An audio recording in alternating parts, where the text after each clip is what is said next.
Pâques, une tradition, les choses qu'il faut savoir.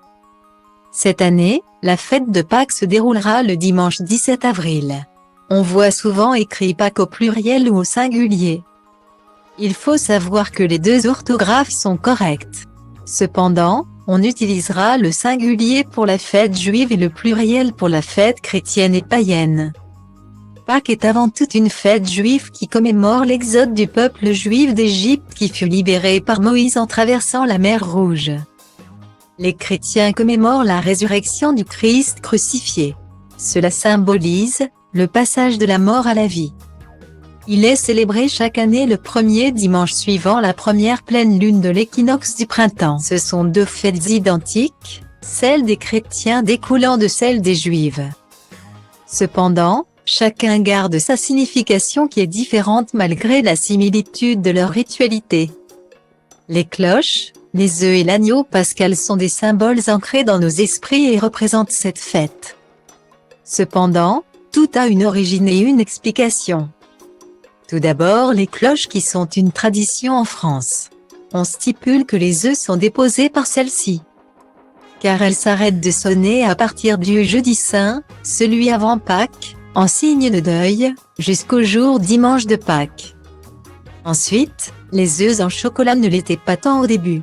Durant l'Antiquité, la coutume voulait qu'on s'offrit des œufs peints pour fêter le début du printemps.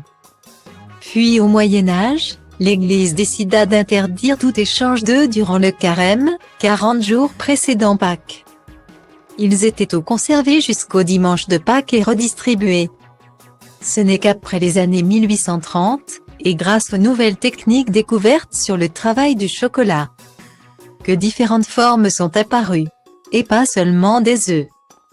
Et pour finir, l'agneau pascal était consommé lors du dimanche pascal, celui de Pâques. Cela est pris directement de la Bible, car Jésus est plusieurs fois désigné comme tel.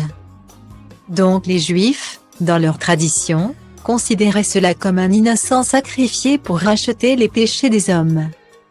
Le lapin qui nous rend visite ne vient donc pas de la religion, mais des pays de l'Est et surtout d'Allemagne.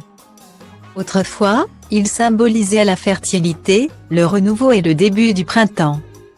Il était aussi associé à la déesse Stéra, germanique, dont le lièvre était le symbole emblématique. Et donc les vieux Germains mangeaient force d'œufs pour l'honorer. Pâques est une fête qui vient de l'Antiquité avec des symboles forts. Elle fut transformée au fil des millénaires avec une base qui restera dans les souvenirs et qui continuera d'émerveiller nos enfants lorsqu'ils iront chercher leurs œufs dans le jardin. Alors préparez vos paniers, car entre les cloches, les lapins ou les lièvres, la distribution des chocolats sera pour tous et tous les goûts. Joyeux Pâques à tous!